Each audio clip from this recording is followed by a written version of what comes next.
everyone. Today we are going to observe how to measure accurate blood pressure. Blood pressure is the pressure of blood within the arteries. It is produced by the contraction of heart muscles. Blood pressure is recorded by two numbers. The first one is called as systole and it is the highest. The second one, which is called as diastole, occurs before the contraction of heart muscle and it is the lowest. Normal blood pressure range is 120 over 80 mmHg.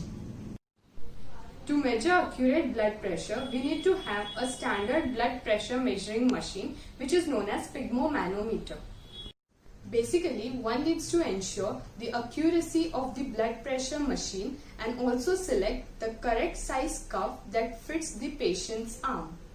If the cuff is too small, the blood pressure will measure high, and if it is too large, it will measure low on small arm and high on large arm.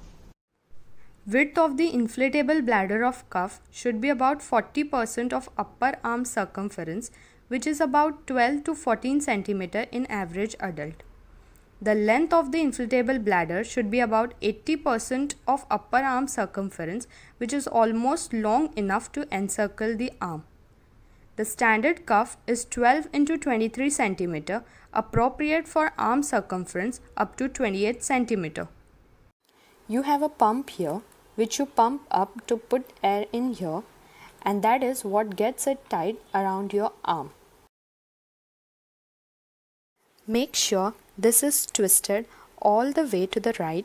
That's how you close it off so that air actually pumps it into here. Otherwise you will keep squeezing and nothing will be happening. This is the meter. When you pump, you can gauge how much air you have in by looking how high the numbers are. You listen for the pulses with the stethoscope.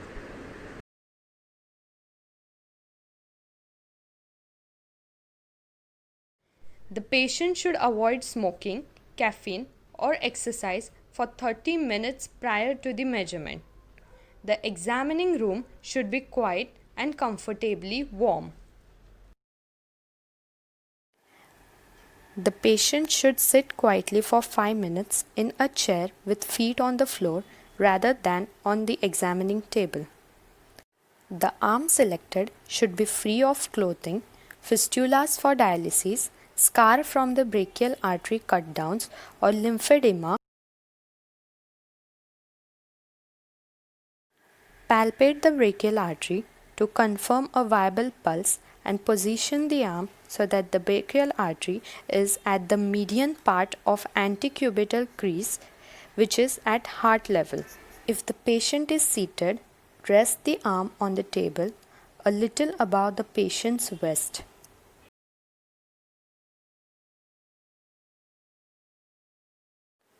With the arm at heart level, center the inflatable bladder over the brachial artery. The lower border of the cuff should be about 2.5 cm above the antecubital crease. Secure the cuff snugly. Slightly flex the patient's arm at the elbow. To decide how high to raise the cuff pressure, first estimate the systolic pressure by palpation. As you palpate the radial artery with fingers of one hand, rapidly inflate the cuff until the radial pulse disappears. Read this pressure on the manometer and add 30 mmHg. Using the sum for subsequent inflations prevents discomfort from unnecessarily high cuff pressures. Deflate the cuff promptly and completely and wait for 15 to 30 seconds.